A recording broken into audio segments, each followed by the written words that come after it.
जय गुरुदेव, जय माँ गायत्री। सभी को मेरा प्रणाम। आज हम जानेंगे कि गायत्री मंत्र का गुणगान हर युग में हुआ है। किस किस युग में गायत्री का गुणगान हुआ है, आज हम ये जानने का प्रयास करेंगे कि कैसे हर युग में गायत्री महिमा का गुणगान किया गया, किसने किया, कब किया, कैसे किया और क्यों गायत्री की गुणगान हमेशा होती रही। अपनी अद्वितीय विशेषताओं के कारण ही गायत्री महाशक्ति को भारतीय संस्कृति की जननी होने का गौरव प्राप्त है। हर युग में ऋषि मुनियों, महापुरुषों एवं विद्वानों ने इसकी महिमा का गुणगान किया है। अन्य विषयों पर उनके अलग अलग मत थे, लेकिन गायत्री के विषय में सभी का मत एक समान हो सकता है। अथर्ववेद में गायत्री की स्तुति में इसे साधक को आयु, प्राण, शक्ति, कीर्ति, धन और ब्रह्म तेज देने वाला बताया गया है। विश्वामित्र के अनुसार गायत्री के समान चारों वेदों में कोई मंत्र नहीं है। भगवान मनु के अनुसार गायत्री से बढ़कर पवित्र करने वाला और कोई मंत्र नहीं है। योगीराज याज्ञवल्क्य के अनुसार यदि एक तराजू में एक ओर समस्त वेदों को और दूसरी ओर गायत्री को तौला जाए तो गायत्री का पलड़ा भारी रहेगा। अत्रि मुनि के अनुसार जो व्यक्ति गायत्री तत्व को भली भांति समझ लेता है, उसके लिए संसार में कोई दुख शेष नहीं रह जाता। महर्षि वेदव्यास कहते हैं कि जैसे फल का रस शहद, दूध का सार घी है, उसी प्रकार वेदों का सार गायत्री है। सिद्ध की हुई गायत्री कामधेनु के समान है। ऋषि भारद्वाज के अनुसार ब्रह्मा आदि देवता भी गायत्री का जप करते हैं। वह ब्रह्म साक्षात्कार कराने वाली है। नारद जी का कथन है कि गायत्री भक्ति का ही स्वरूप है। जहाँ भक्ति रूपी गायत्री है, वहाँ नारायण के निवास होने में कोई संदेह नहीं करना चाहिए। इसी तरह के विचार प्रायः सभी ऋषियों के मिलते हैं। बुद्धि, तर्क और प्रत्यक्षवाद के इस युग के दार्शनिकों व आध्यात्मिक महापुरुषों ने भी गायत्री के महत्व को उसी प्रकार स्वीकारा है जैसा कि प्राचीन काल के ऋषि मुनि लोग मानते थे। रविंद्रनाथ टैगोर के अनुसार भारतवर्ष को जगाने वाला मंत्र इतना सरल है कि उसका एक श्वास में ही उच्चारण किया जा सकता है, और वह है गायत्री मंत्र। स्वामी विवेकानंद इसे सद्बुद्धि का मंत्र होने के नाते मंत्रों का मुकुटमणि मानते हैं। रामकृष्ण परमहंस इसकी अद्भुत शक्ति को मानते थे। वह लंबी साधनाओं की बजाय एक छोटी सी गायत्री साधना का सुझाव दिया करते थे। मदन मोहन मालवीय जी इसे ऋषियों के द्वारा दिए गए अमूल रत्नों में सर्वोपरि मानते थे, जो आत्मा को प्रकाशित कर तमाम बंधनों से मुक्त देती है और लौकिक अभावों को दूर करती है। लोकमान्य तिलक कहते थे कि पूर्ण स्वतंत्रता के लिए हमें राजनीतिक संघर्ष के अतिरिक्त आत्मा के अंदर प्रकाश पैदा करना होगा, और यह काम करने की प्रचंड सामर्थ्य गायत्री मंत्र में भरी हुई है। प्रकाशित करने वाली प्रचंड शक्ति मानते थे तथा उन्होंने कईयों को साधना के बतौर गायत्री का जप बताया था। जगत गुरु शंकराचार्य के अनुसार गायत्री आदि मंत्र है। इसकी महिमा का गान मनुष्य की सामर्थ्य के बाहर है। जीवन लक्ष्य को पाने की समझ जिस बुद्धि से प्राप्त होती है, उसकी प्रेरणा गायत्री द्वारा होती है।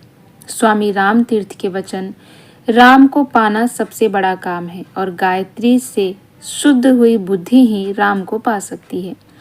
एस राधा कृष्णन के अनुसार यह जीवन के स्रोत से जोड़ने वाली सार्वभौम प्रार्थना है जो ठोस लाभ देती है। आर्य समाज के प्रवर्तक स्वामी दयानंद जी इसे सबसे श्रेष्ठ मंत्र, वेदों का मूल गुरु मंत्र मानते थे। वे इसके श्रद्धालु उपासक थे। वह दूसरों को भी इसके जप व पुरस्चरण साधनाओं के लिए प्रेरित करते थे। थियोसॉफिकल सोसाइटी के वरिष्ठ साधक प्रोफेसर आर श्रीनिवास के शब्दों में गायत्री के अर्थ व रहस्य को मन और हृदय में एकाग्र करके जब कोई शुद्ध उच्चारण करता है तो उसका संबंध सूर्य में विद्यमान महान शक्ति से जुड़ जाता है, जिससे उसके अंदर बाहर एक विराट आध्यात्मिक प्रभाव पैदा होता है। इन सभी उद्गारों से स्पष्ट होता है कि गायत्री उपासना कोई अंधविश्वास या अंध परंपरा नहीं है, बल्कि उसके पीछे आत्मोन्नति करने वाले ठोस तत्व छिपे हैं, जो भौतिक दृष्टि से भी व्यक्ति को संपन्न बनाने में समर्थ है। गायत्री शक्ति के अतिरिक्त और कोई मार्ग नहीं। जीवन में सद्बुद्धि के आने पर ही बाहरी सफलता व सुख समृद्धि का राजमार्ग खुलता है। इस रूप में गायत्री शक्ति का सहारा लिए बिना कोई चारा नहीं है। इसी तरह ईश्वर प्राप्ति, आत्मदर्शन या जीवन मुक्ति आदि को लक्ष्य मानने वालों के लिए भी गायत्री तत्व से बचकर अन्य मार्ग से जाना असंभव है, क्योंकि केवल ईश्वर प्राप्ति को जीवन लक्ष्य बनाने वालों को भी यह जानना चाहिए कि परमात्मा स्वयं में निराकार व गुणों से परे है। वह इंद्रियों की पकड़ से बाहर और बुद्धि व चिंतन की क्षमता से दूर है। वह न किसी से प्रेम करता है और न द्वेष। उस तक सीधी पहुंच नहीं हो सकती है। जीवात्मा और परमात्मा के बीच सूक्ष्म प्रकृति का गहरा पर्दा पड़ा हुआ है। इस पर्दे को पार करने के लिए प्रकृति के साधनों से ही काम करना होता है। चिंतन, मनन, ध्यान, प्रार्थना, व्रत, अनुष्ठान व साधना आदि सभी आध्यात्मिक उपचार इसी प्रयोजन के लिए हैं।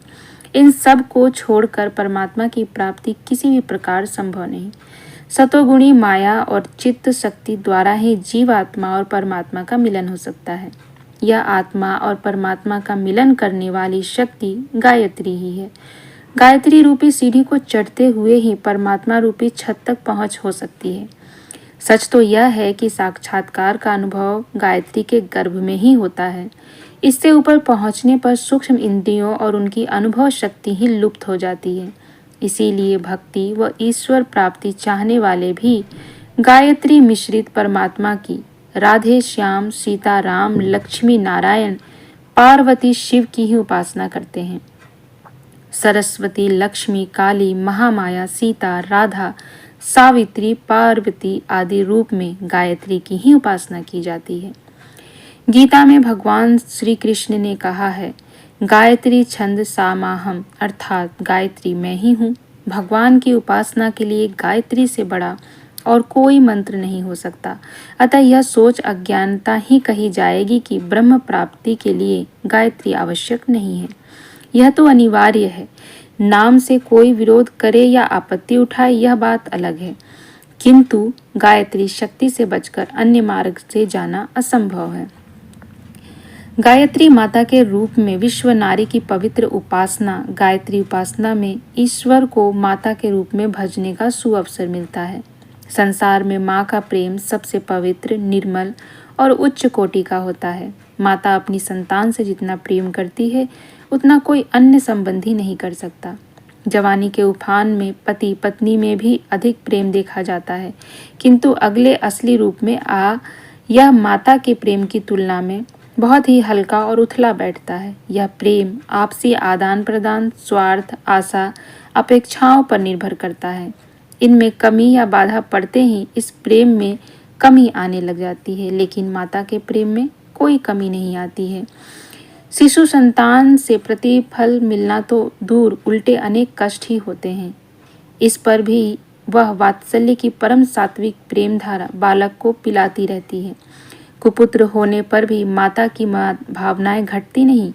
कहावत है कि पुत्र कुपुत्र हो सकता है, किंतु माता को माता नहीं हो सकती। भगवान को हम जिस रूप में मानते हैं वह उसी रूप में हमें जवाब देते हैं, वह अनुभूति कराते हैं। हम भगवान से प्रेम करते हैं और उनका अन्यन्य प्रेम पाना चाहते हैं, तब माता के रूप में उन्हें भजना सबसे सही और अनुकूल बैठता है। माता का जैसा वात्सल्य अपने बालक पर होता है, वैसा ही प्रेम प्रतिफल प्राप्त करने के लिए भगवान से मातृ संबंध स्थापित करना आत्मविद्या के मनोवैज्ञानिक रहस्यों के आधार पर अधिक उपयोगी और लाभदायक सिद्ध होता है। प्रभु को माता मानकर जगजननी वेद माता के रूप में उनकी उपासना से भगवान की ओर से वैसी ही वात्सल्य भरी प्रक्रिया होगी जैसी कि माता को अपने बच्चे के प्रति होती है। माता को गोदी में बालक अपने को सबसे अधिक आनंदित व सुरक्षित, संतुष्ट अनुभव करता है।